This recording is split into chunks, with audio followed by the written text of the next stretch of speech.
papers on adolescent susceptibility to cults and cult culture. So when you think of cults, what's the first thing that comes to your mind? First thing, shoot it out. KKK? Men having more than one wife. Men having more than one wife? Living in a secluded area together and always doing the same thing and dressing alike. Right? Mass suicides. Yeah. Mass suicides, you're right. You're right. Dominique? Just an adjective, just something you can think of. Well, they name them all.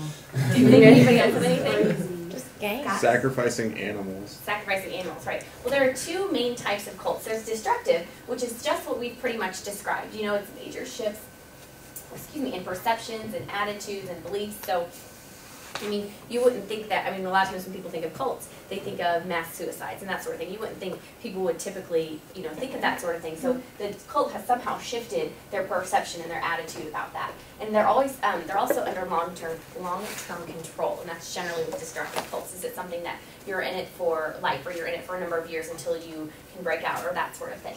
Then there's less lethal, which is long-term membership and effects are not intended. So it's something that sometimes there's less lethal is more like the umbrella. Like, there's a lot of different organizations and groups of individuals that can fall under the less lethal types of cults. Like, I mean, in reality, you could use, if students are together and they're hanging out together and that sort of thing, that could technically, under the definition, be considered a less lethal type of cult. However, typically they don't use mind-altering techniques. So, destructive cults. This is pretty much what we generally think of whenever we think of cults, or these images. People doing mass suicide, and this gentleman who was in charge of the Heaven's Gate cult. I don't want to say most, but a lot of adolescents in my research, I found that they aren't a part of this destructive type of cult culture. The adolescents are just looking for somewhere to belong, and so they'll become part of the more less lethal type of cult culture. Which there are multiple reasons for joining cults, if you turn to the little handout. Most people, when people think of cults, do they think that, do you all think that normal people join cults? No? You think it's abnormal people? Well, research actually suggests that people who join cults don't generally have psychological difficulties prior to joining the cult. And so technically, normal people could join the cult. Most adolescents who join cults, they ask questions such as, who am I, or what is the meaning of life? They find the world a messy place. And then within the cult, they can find somewhere that they belong, and they can find somewhere that makes more sense to them, and that kind of envelops the world as not such a messy place, but someplace that they can change. There's 5 basic reasons that adolescents join. It's the need to conform, which is, we all know adolescents need to feel like they're in groups, and they need to find and express who they are within those groups. Adolescents need to be members of a culture where they feel loved by persons whom they value and believe are wise. So they need to conform to that, whether it be, a group setting that they have a clique at school, and or the cult culture. They need not to conform. As we all know, adolescents have that little bone in their body that kind of makes them a little bit rebellious. And it is most assuredly the contradictions seen within the home that are most often at the root of adolescent nonconformity or noncompliance. So when students, when they don't want to conform to something, they may join the cult because the cult, is against the conforming of what society says that's right and what society says that they should do. And so, as you can see here, the research has shown that nonconformity and noncompliance in the home are most often at the root of students not wanting to conform. To be led, that's the third one. Seeing as adolescence is a time when young teens are confused about cultural inconsistencies and personal matters, such as commitment to physical intimacy and psychosocial maturity, they seek to be led in a direction. As we all know, throughout our time working with adolescents, it's a time whenever they need direction. They need a sense of direction.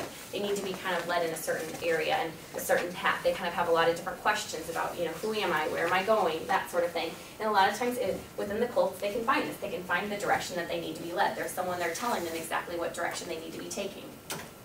They need to be devoted to a cause. Out of the 5 main reasons adolescents may join cults, the strongest one may be the yearning desire for adolescents to be devoted to a cause. They want to know that what they're doing is making a difference somewhere. They want to know that they can change the world. If they think the world's a messy place, they want to know that they can be devoted to a cause that's going to make it not such a messy place. It says many times young teens want to make the world right and may honestly believe they can save themselves and the world from destruction. And so that's just an example that a lot of times when we think of cults, that's what we think of, is that they want to make the world right. They think the world's a messy place. They think within the cult culture that they can try to make things right and make a difference and make the world not such a messy place. And the last one is parental replacement, which is, in my opinion, it's probably the most vital. I mean, it says that, you know, that, as we just talked about, that to be devoted to causes, research has shown is one of the main reasons. But I think that, in my opinion, parental replacement is something that adolescents have such a yearning desire for. They have such a yearning desire to have that wide and wise human person, you know, like person there, their parental support, their older individual who's in their lives, whether it be a parent or a grandparent, aunt and uncle, a guardian, whoever that may be. And a lot of times in today's society with dual career parents and multi-blended families, it's difficult for adolescents to be close with their parents. You know, we're always on the go. We're getting to the next place. We're going to soccer practice. We're going to school. We're going to tutoring, that sort of thing. And parents, a lot of times, adolescents see their parents as someone to shuttle them around to all these places. They don't necessarily see them as mom or as dad because they don't have time for that, because today's society demands that parents be in multi and dual career, or it demands that, you know, your adolescent, your student, your child needs to be the best that they can be, and so they need to be in all of these different lessons. And so they don't have time to really spend with their children like we used to. Says when adolescents are out of touch with their elders or feel unloved by them, they will seek replacement objects to take their place, which they can find in cults. Okay, before we get to this, let's go over recruitment of cults. How does recruitment work? Just so as a teacher, you can kind of be wary of this. You can kind of know exactly what to look for. What's the first thing that you think happens if they're being recruited into the cult culture? If they're being recruited into an organization, what's the first thing that's going to happen? Nathan? Some sort of initiation. Now, do you think that's the first thing that happens? Probably not. They probably appeal to their interests or feelings somehow. Like they get to know them. If you get to know them, exactly, that's perfect, Nathan. You get to know them. You introduce yourself. You know, say, hey, how you doing, Dylan? I'm Ingrid. It's great to meet you. You make them feel like they are important. And then, as that moves on into the next step, they invite them into their, you know, into the meeting or into the organization.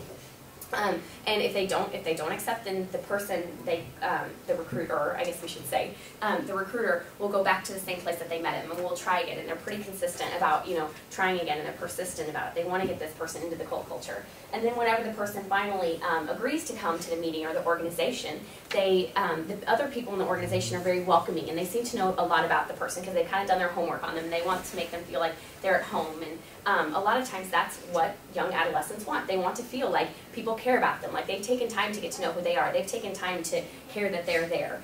And so that's the next thing that happens. And then finally, after they've joined and they've been involved for a while, a lot of times cults will ask for, and this usually happens in later adolescence, but a lot of times cults will ask for monetary. You know, you need to give your money to the cause.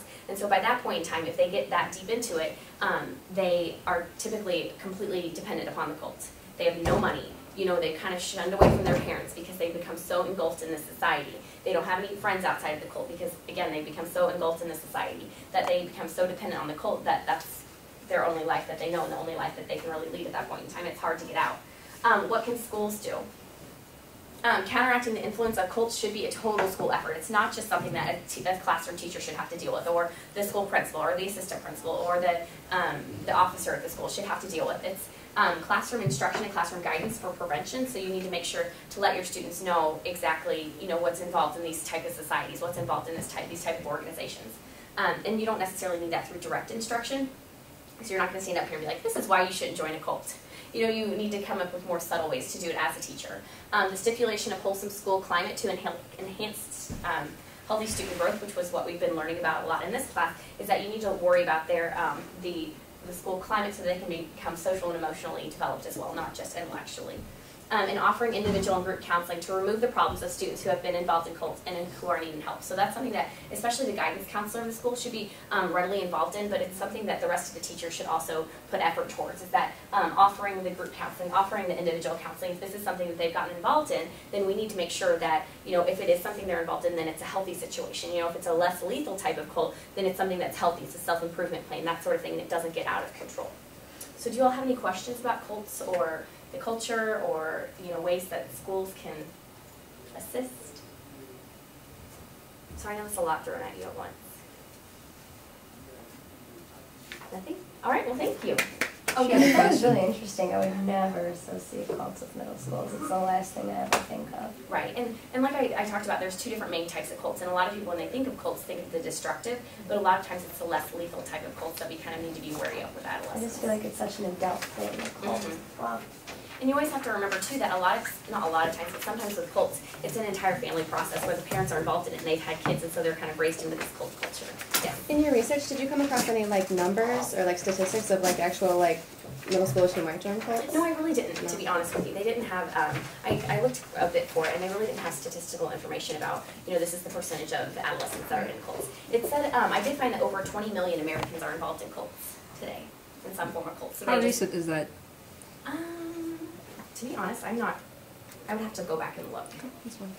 So the Greek life fall in that category under the 20 million? See, Because that's how some people do refer to it, because Like obviously you Knights think of about it. Columbus for adults. right, it was a very vague description, to be honest, it was. And this is something that it's off, but, like, we kind of look at, like, hazing, and it's such a big umbrella, and anything could be considered hazing. Under that research, could anything be considered a cult? Could a registered student organization be considered a less lethal type of cult? It didn't say. So. Does anybody else have questions for her? Man, you're in Let's give her a round of applause. Thank you.